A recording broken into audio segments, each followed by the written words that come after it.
in our last chapters, the landlord came to the garage and like took all of Mr. Hampton's stuff, started packing it up, and then Arthur and Groovy Jim like convinced him not to.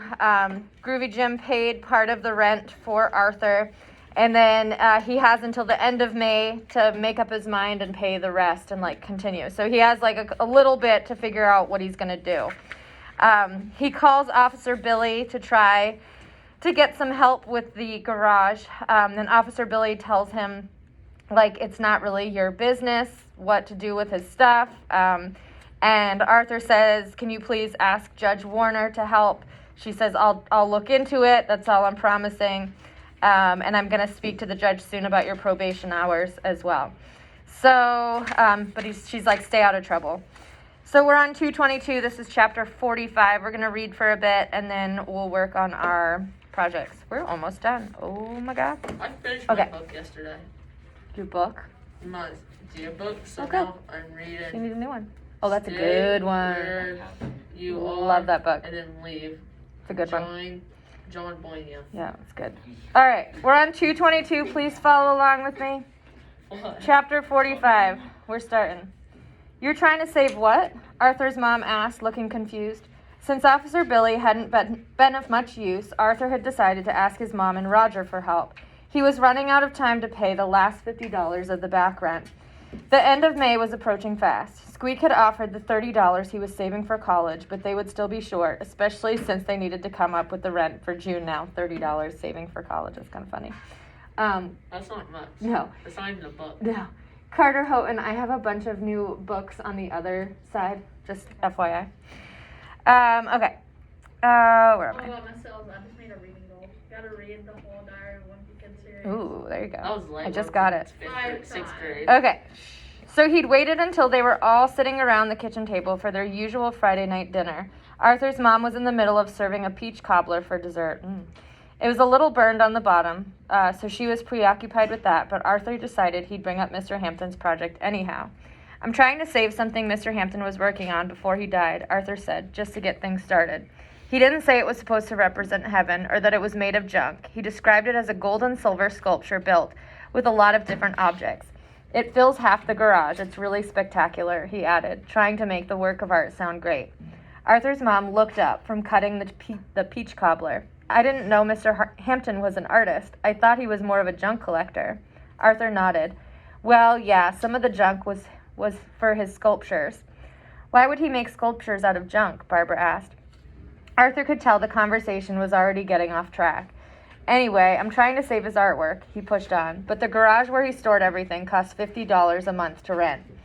$50 a month for a garage? Arthur's mom looked shocked. Oh, so that's why you went to the garage, Barbara blurted out. Why is it in a garage? Roger asked. Couldn't it be moved somewhere else?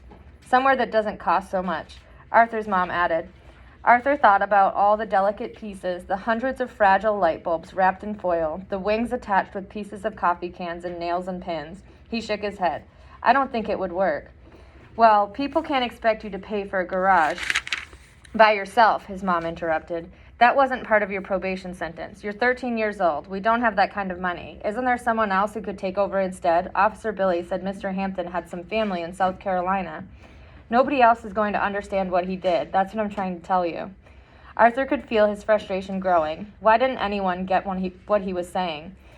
I'm the one he put in charge of everything. I'm the only one who really knows what it is. His voice rose, and he could see his mom giving one of her warning looks, but he couldn't stop. I worked on it for months, he continued even louder. Every Saturday, that's what I did. I worked on collecting things and making things for it, in the snow and rain and everything. Arthur's voice shook. And if people don't get what it's supposed to be and how important it is, they'll probably go and throw it out before anybody can say anything. Instantly, Arthur regretted those words. A hurt look passed across his mom's face, and she stood up from the table and walked straight out of the kitchen.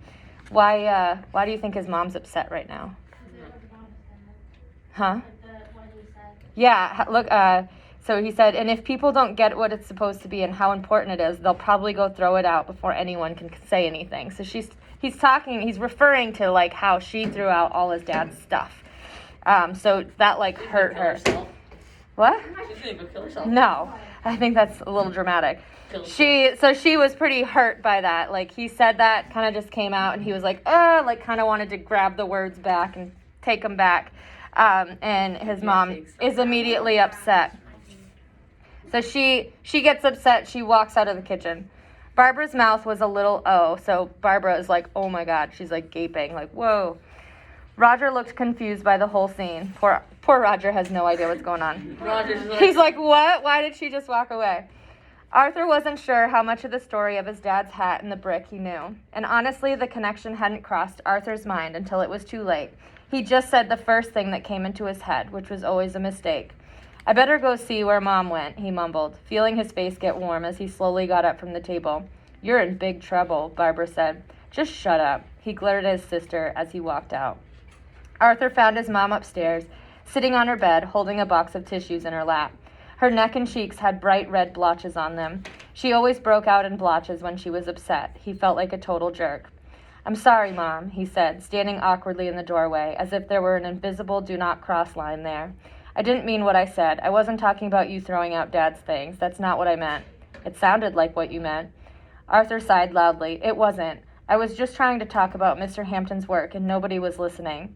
I was listening. I heard everything you said, his mom insisted, but you can't save everything, Artie. Sometimes in life you have to let things go. She fidgeted with the tissue in her hands. That's all I was doing with your dad's things. I was trying to let go of some things and start over. Maybe I didn't do it the right way, but I wasn't trying to hurt you or your dad. I loved him just as much as you did, you know. She looked up at him, her eyes welling with tears, and Arthur wished he could disappear. He couldn't stand seeing his mom cry. Top of 226 now. Okay, he tugged at his hair. I get what you mean. Then he added, but I can't really let go of the stuff with Mr. Hampton. I kind of promised him I wouldn't. And people expect you to save his artwork all by yourself? His mom looked doubtful. Arthur shrugged. I just can't believe that would be true. Well, it is. All right, then here, his mom said with an impatient sigh. Reaching into the tissue box in her lap, she pulled out 2 wrinkled $10 bills. You can have your birthday money early. Arthur's birthday was in June. It's up to you if you want to use it for the garage. You keep my birthday money in a Kleenex box? Arthur said as he took the bills from his mom. Why? Because you make me cry a lot. Why else? His mom retorted.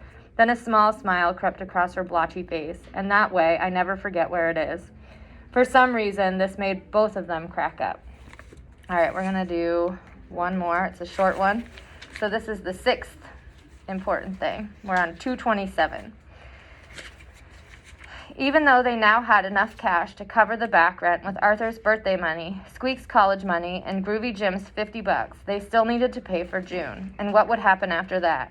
Arthur knew they couldn't keep renting the garage forever, so where would Mr. Hampton's work go? School was impossible. In his notebooks, Arthur made lists of questions he wished he'd asked Mr. Hampton. He tried to come up with ways he could earn money to pay the rent. He sketched wings and stars all over his book covers. It was a good thing there were only a couple more weeks of school left and the teachers weren't giving out much work, because he would probably have failed everything. In the middle of earth science one afternoon, Mr. C asked him a question about metamorphic rocks from a chapter they were reading in class. And Arthur looked up from one of his wing drawings and said, I don't know and I don't care. Whew.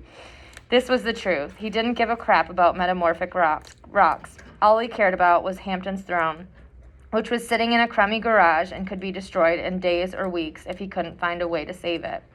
Of course, his comment got him sent straight to the vice principal's office without passing go.